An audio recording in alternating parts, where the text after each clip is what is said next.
A Patriots Faith, Chapter 6. 1 week after the meeting at the church, Carson's phone notified him of an incoming text.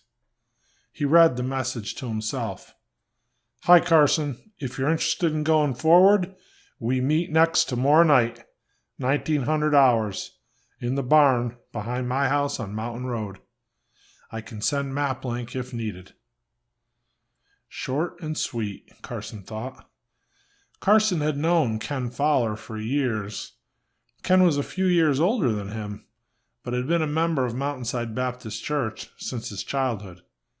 Carson and Paul had talked in length about exploring membership in the group, and knew that at this point they at least wanted to attend another meeting and look into it a little more seriously. Carson shot Ken a quick text. Thanks.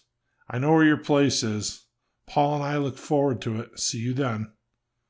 Paul and Katie had spent the week with the Lees, and the two couples were enjoying the fellowship time together. Angela Lee loved having her friend around, while the boys were busy discussing potential plans for their futures and working hard around the homestead. When the text came in from Ken Fowler, Paul and Carson were down at the river at the rear of the Lee homestead fishing. That was the contact, Paul. The meeting's on for tomorrow, 1900, Carson announced. The following evening, Carson drove the old Land Cruiser up the windy gravel driveway toward Ken Fowler's place. The passway was narrow and rutted out in places. Paul declared, This is some goat trail we're on here, brother. How do cars get up and down this washed-out excuse for a driveway? My goodness, this road needs some serious work. Carson just smiled to himself, then chuckled before responding. I think that's the point, Paul. Everything Ken does is carefully calculated. He's a man of considerable means. I'm sure it would be nothing for him to have this driveway graded and manicured. In public, he leads an unassuming lifestyle, but make no mistake about it, Ken Fowler has got a bigger plan, I'm sure. He's been here all my life. He's always kept himself at arm's length, but he's close to Pastor Scanlon, and that's enough of an endorsement for me. I've been by here many times, but I've never been invited up to his property until tonight. This should prove interesting. About halfway up what turned out to be a mile-long driveway, the roadway leveled. There was an open gate with two men armed with AR-15s standing to either side. As Carson's old Toyota crested the hill before the gate, he was moving slowly. In fact, given the terrain, it would be almost impossible to be moving fast at that point on the steep, rutted gravel drive. Carson prepared to stop when the security guard closest to him waved him through. He nodded and smiled to Carson as they passed. On the other side, the guard did not take his eyes off them as they passed by, offering Paul only a steely glare as a greeting. They ascended the remainder of the driveway, and at the top it opened up to a large area, large enough to turn a tractor-trailer around on.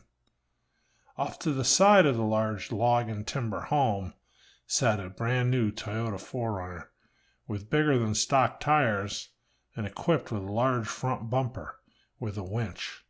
It was jet black and immaculately clean. Ken's wife's rig, Carson thought to himself.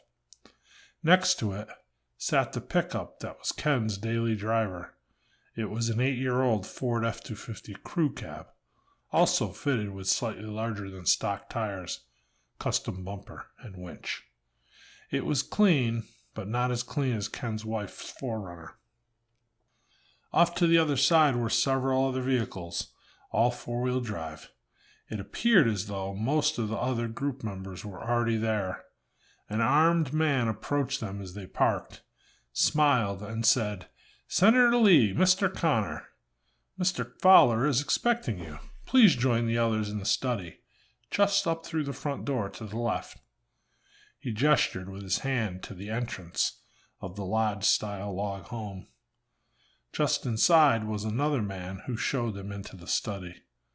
The others were sitting around in overstuffed leather chairs drinking coffee and enjoying a roaring fire in the massive fieldstone fireplace. Carson thought to himself, if this room alone was almost as big as his entire house. He looked over at Paul and could tell by his expression he was thinking something similar. Ken rose and greeted the men, inviting them to sit on a large couch that matched the leather chairs opposite the oak desk. The conversation stopped when Carson and Paul entered the room. Ken announced, if it's okay with you guys, we're going to meet in here instead of the barn tonight. My son has a project he's working on and he needs the barn. Carson and Paul just nodded. Ken offered them refreshments and gestured over to the modest buffet set up on the counter on the other side of the large room. Help yourself to some wings or a sandwich or whatever else Miss Madeline set out for us.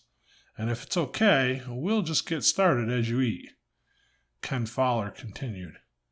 Okay, let's start the official portion of tonight's meeting. Pastor Scanlon? James Scanlon rose and read the meetings from last week's meeting. He then asked if there was any old business, to which there was no response from the group. Okay, then, going forward, I have a couple quick items, and then we'll get to the current business. First, I'd like to welcome back Paul and Carson, and thank them for coming out to join us tonight. There were some welcome shouts heard, and Ken Fowler said, glad to have you boys back.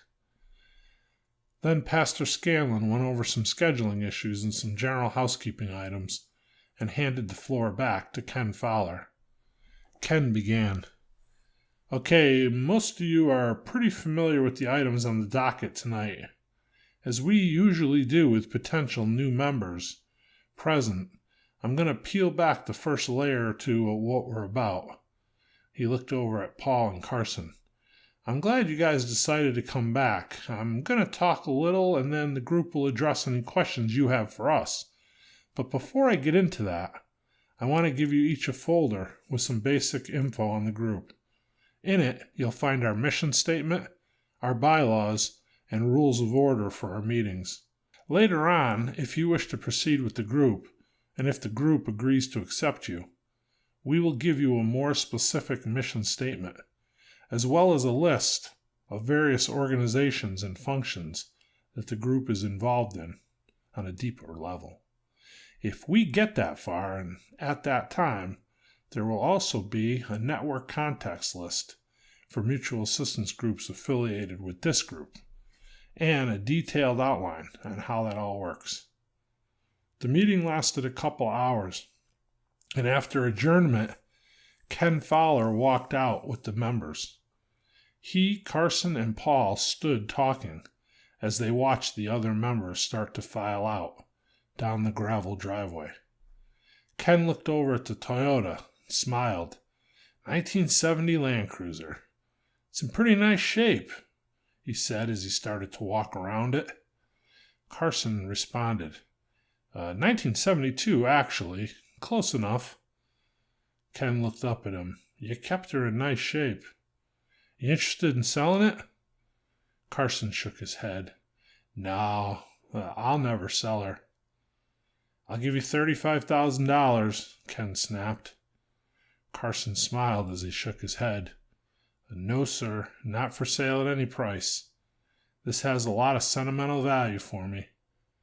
There's a lot of really nice, more recently restored cruisers out there. For that money, you shouldn't have a problem finding a nice one. That's for certain. Ken stood back and heaved a heavy sigh.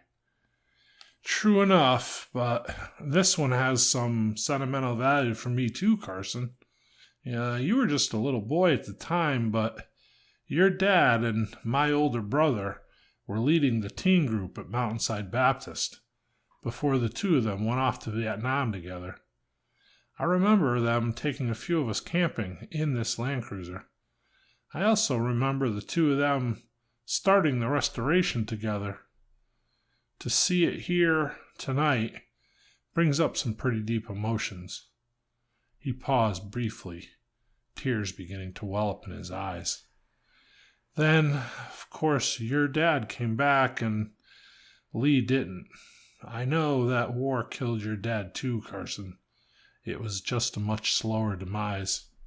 He turned away and gazed silently for a moment over the vast expanse of mountains before him. "God has blessed me, Carson. He has prospered me well and allowed me to build a good life here for my family. In my years here on earth, I've always tried to be honest in my life and in my business dealings. I've always tried to honor God with how I lived. In that, He prospered me.